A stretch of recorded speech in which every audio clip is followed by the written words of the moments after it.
Ce drapeau est un enfant de l'histoire de l'Alsace. Alors que l'Alsace, moins Belfort et une partie de la Lorraine sont rattachés au nouvel empire allemand, l'Alsace redécouvre sa propre identité. Elle se redécouvre elle-même en fait et le Rothenwies fait partie intégrante de cette redécouverte. Dès les premières années du Reichsland, pour se démarquer des couleurs impériales noir, blanc, rouge, à Strasbourg, la municipalité, puis rapidement les Strasbourgeois eux-mêmes, commencent à accrocher des drapeaux rouges et blancs comme ceux qui avaient été utilisés dans la ville jusqu'en 1789 à chaque Schwurtag ou prestation du serment. Je parlerai un jour de cette cérémonie, ne vous en faites pas. Les Alsaciens de passage à Strasbourg diffusent ce drapeau dont les couleurs, que la tradition fait remonter jusqu'au XIe siècle, sont communes à de nombreuses localités alsaciennes et également au Bas-Rhin lui-même, ce qui fait que très rapidement et de manière quasiment spontanée et sans qu'aucun pouvoir politique ne l'impose, les couleurs rouges et blanches s'imposent comme les couleurs de l'Alsace. Ce drapeau a été choisi par le peuple. Au début, on ne savait pas dans quel sens ou dans quel ordre afficher ces couleurs, mais le plus souvent, ça se voyait comme ça. Aujourd'hui, par convention, c'est cette forme qu'on utilise. L'usage de ce nouveau drapeau s'est rapidement généralisé à toute l'Alsace, et au début du XXe siècle, c'est littéralement le drapeau inofficiel de l'Alsace. Mais les hauts fonctionnaires prussiens, qui tiennent les rênes du pouvoir, ne l'apprécient pas beaucoup. Et c'est pourquoi en 1904, un de ceux-là, Dietmar, le Kreisdirektor de Haguenau, c'est l'équivalent de nos sous-préfets d'aujourd'hui, décrète que les conscrits qui utilisaient le drapeau alsacien n'ont plus le droit que d'utiliser le drapeau allemand noir, blanc, rouge. Bon, en gros, il leur interdit d'utiliser le drapeau alsacien. L'affaire s'envenime et provoque la colère des Alsaciens très attachés à leur drapeau. Et finalement, le décret pris par Dietmar sera oublié. Cet épisode illustre l'attachement des Alsaciens pour leur drapeau. Une des plus vieilles photographies que j'ai trouvées de ce drapeau fut faite en 1899, lors d'une visite de l'empereur Guillaume II. Je le cercle de rouge, mais il est assez grand pour qu'on le remarque. Dès 1902, le célèbre artiste Charles Spindler avait peint ce tableau qui fut nommé le drapeau alsacien. Et très probablement en écho au décret de 1904, Gustav Stoskopf, un des fondateurs du théâtre alsacien, écrivit la pièce Der Verbotene Faune, une comédie en 3 actes où, comme par hasard, l'on parle d'un drapeau rouge et blanc que l'on voit interdire, et il y inclura même un poème à la gloire du drapeau alsacien qu'il avait composé en 1903, Rot-und-Weiß sind unsere Farben. Même Hansi, qui est clairement un anti-allemand, l'a plusieurs fois mis en valeur dans ses œuvres. Les frères jumeaux Albert et Adolphe Matisse y iront aussi de leur plume et parler de L'Alte Faune Wiesenrot. Et en 1911, c'est Emil Wörth qui composera un poème dont les paroles seront celles du Elsässische Fahnenlied, ou chant du drapeau alsacien, qui est aujourd'hui considéré comme l'hymne alsacien. Drapeau de l'Alsace populaire et culturel, il ne lui reste plus qu'une dimension politique. Et autant vous dire que pour les responsables politiques, le Rot-und-Weiß apparaît comme évident. Jacques Preiss, par exemple, qui avant d'être le nom d'un boulevard de Strasbourg, était celui d'un député alsacien au Parlement allemand de 1893 à 1912. Il avait demandé à l'époque une trêve entre les partis politiques alors que l'on discutait d'une plus grande autonomie pour l'Alsace-Lorraine, jusqu'à ce que notre maison d'Alsace-Lorraine soit construite et que sur son faîte claquent joyeusement les plis du drapeau rouge et blanc. C'est le 25 juin 1912, après plus d'un mois de travail, que le Landtag d'Elsass-Lothringen, en français Parlement d'Alsace-Lorraine, adopte à l'unanimité le drapeau Rot-und-Weiß avec la croix de Lorraine comme drapeau officiel. La croix de Lorraine n'était pas là pour faire joli, elle était là pour symboliser l'actuelle Moselle avec laquelle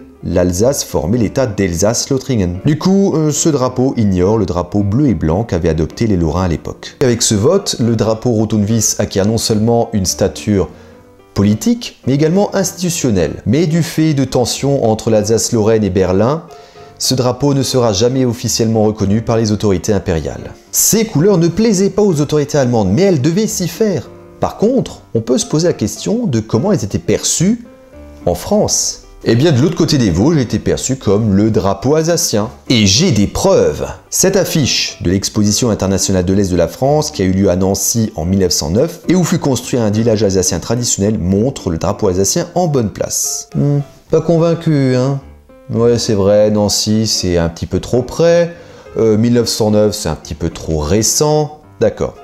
Que dites-vous de ça? Une réplique de la maison Kammerzell de Strasbourg avait été construite à l'occasion de l'exposition universelle qui a eu lieu à Paris en 1900. Cette maison avait comme fonction celle d'être un restaurant et l'on y fit imprimer cette affiche pour en faire la promotion. Le drapeau Rot-und-Weiß y est clairement représenté, 2 fois. Et que dire de ces conscrits alsaciens qui firent leur service militaire dans l'armée française à Chalon-sur-Saône en 1920, après que l'Alsace soit redevenue française officiellement en 1919. Toutes les maisons de la ville avaient arboré un drapeau Rot-und-Weiss pour les accueillir. Et c'est une transition rêvée pour parler du sort de ce drapeau pendant la Première Guerre mondiale.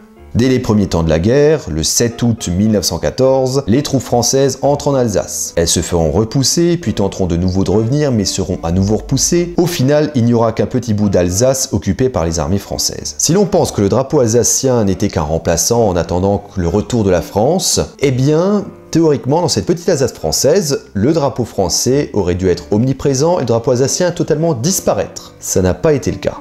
Ces photographies d'époque prouvent la présence du drapeau Rot-und-Weiss dans cette partie de l'Alsace, aux côtés du drapeau français. Pierre Loti, écrivain célèbre, officier de marine et académicien, parla dans un article de l'Illustration d'août 1916 de ces drapeaux qui continuaient de jaillir spontanément, comme par magie, des fenêtres ouvertes. Drapeau français et aussi drapeau d'Alsace blanc et rouge. Quant au reste de l'Alsace, où depuis le début de la guerre règne une dictature militaire détestée, la majorité de la population sort de préférence les drapeaux alsaciens rouge et blanc lorsque l'armée allemande célèbre une victoire, comme ce fut le cas à Obernai le 26 août 1915, pour éviter d'avoir à afficher les couleurs de l'Empire allemand. Pour les militaires, c'est un acte de révolte grave, mais le gouverneur d'Alsace-Lorraine, le Statthalter, leur a clairement fait comprendre que d'interdire le drapeau alsacien, c'est jouer avec le feu.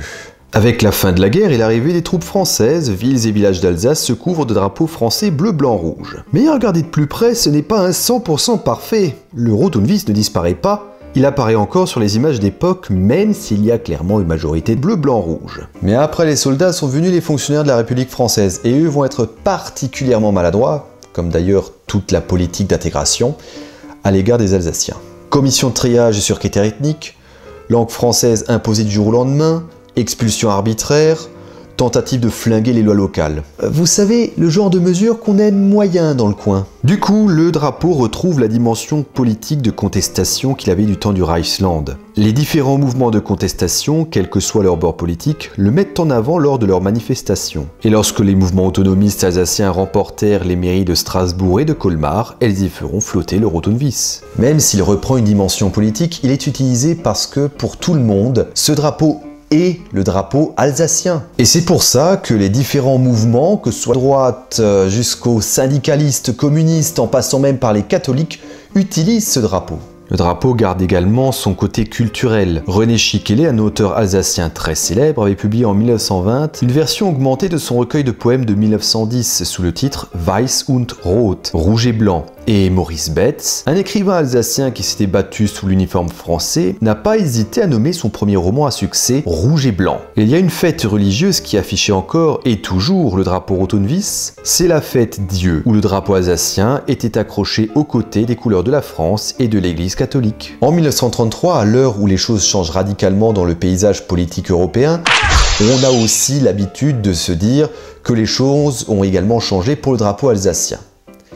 En fait, ce n'est pas vraiment ça. À l'époque où le dessinateur Dislin fait ses caricatures, où l'on voit les autonomistes qui, selon lui, étaient téléguidés par les Allemands, le but n'était pas d'accuser le drapeau alsacien d'être une émanation de ses idées, mais d'accuser les autonomistes d'utiliser la cause alsacienne, et donc son symbole le plus fort, le drapeau Rot-und-Weiss, pour couvrir le fait qu'ils auraient travaillé pour l'Allemagne.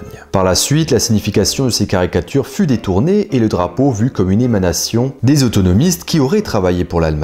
On l'a aussi accusé d'être un drapeau nazi parce qu'il fut utilisé par l'association d'aide aux Alsaciens lorrains dans le Reich, déployé par cette association lors d'une manifestation le 30 juin 1933, donc effectivement sous le régime hitlérien. Ajoutons à ça que Robert Ernst, président de cette association, devient un fervent nazi et maire de Strasbourg entre 1940 et 1944. Alors effectivement ça fait tâche, et pas qu'un peu.